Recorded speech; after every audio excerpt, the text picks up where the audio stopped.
La ville. Tous les chemins vont vers la ville.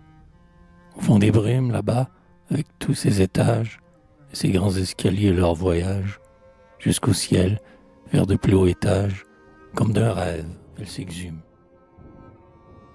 Là-bas, ce sont des ponts tressés en fer, jetés par bonds à travers l'air. Ce sont des blocs et des colonnes que dominent des faces de gorgones. Ce sont des tours sur des faubourgs.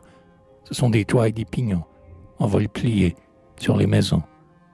C'est la ville tentaculaire, debout, au bout des plaines et des domaines. La clarté rouge qui bouge sur des poteaux et des grands mâts, même à midi, brûle encore, comme des yeux monstrueux d'or. Le soleil clair ne se voit pas, bouche qu'il est de lumière fermée par le charbon et la fumée. Un fleuve de naphte et de pois bat les moules de pierre et les pontons de bois. Les sifflets crus des navires qui passent hurlent la peur dans le brouillard. Un fanal vert est leur regard vers l'océan et les espaces. Des quais sonnent aux entrechocs de leurs fourgons. Des tombereaux grincent comme des gonds. Des balances de fer font choir des cubes d'ombre et les glissent soudain en des sous-sols de feu. Des ponts s'ouvrant par le milieu, entre les mâts touffus dressent un gibet sombre. Et des lettres de cuivre inscrivent l'univers immensément par à travers les toits, les corniches, les murailles, face à face, comme en bataille. Par au-dessus passent les cabs, filent les roues, roulent les trains, volent les forts, jusqu'aux gares, dressant, tels des proues, immobiles, de mille en mille, un fronton d'or.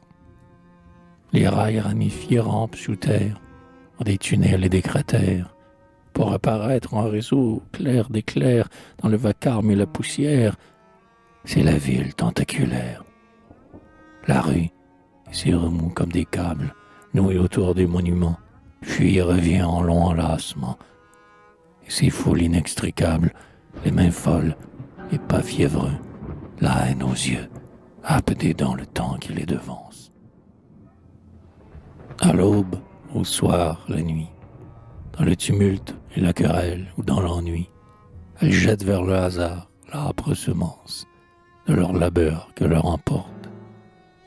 Les comptoirs mornes et noirs, et les bureaux louches et faux, et les banques battent des portes au coup de vent de leur démence. Dehors, une lumière ouatée, trouble et rouge, comme un haillon qui brûle, de réverbère en réverbère se recule. La vie, entre des flots d'alcool, est fermentée. Les bars ouvrent sur les trottoirs leur tabernacle de miroirs où se mirent l'ivresse et la bataille. Une aveugle s'appuie à la muraille et vend de la lumière en des boîtes d'un sou. La débauche et la faim s'accouplent en leurs trous. Le choc noir des détresses charnelles danse et bondit à mort dans les ruelles. Et coup sur coup, le rut grandit encore et la rage devient tempête. On s'écrase sans plus se voir, en quête du plaisir d'or et de phosphore. Les femmes s'avancent, pâles idoles, avec en leurs cheveux les sexuels symboles.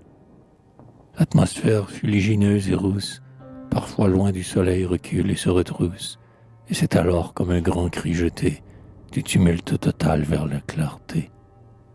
Place, hôtel, maison, marché, ronfle et s'enflamme si fort de violence que les mourants cherchent en vain le moment de silence qu'il faut aux yeux pour se fermer. Tel le jour. Pourtant, lorsque les soirs sculptent le firmament de leurs marteaux d'ébène, la ville au loin s'étale et domine la plaine, comme un nocturne et colossal espoir. Elle surgit, désir, splendeur, hantise, sa clarté se projette en lueur jusqu'aux cieux. Son gaz myriadaire en buissons d'or s'attise. Ses rails sont des chemins audacieux vers le bonheur fallacieux que la fortune et la force accompagnent. Ses murs se dessinent pareils à une armée, et ce qui vient d'élire encore de brume et de fumée arrive en appel clair vers les campagnes. C'est la ville tentaculaire, la pieuvre ardente et l'ossuaire, et la carcasse solennelle. Et les chemins d'ici s'en vont à l'infini vers elle.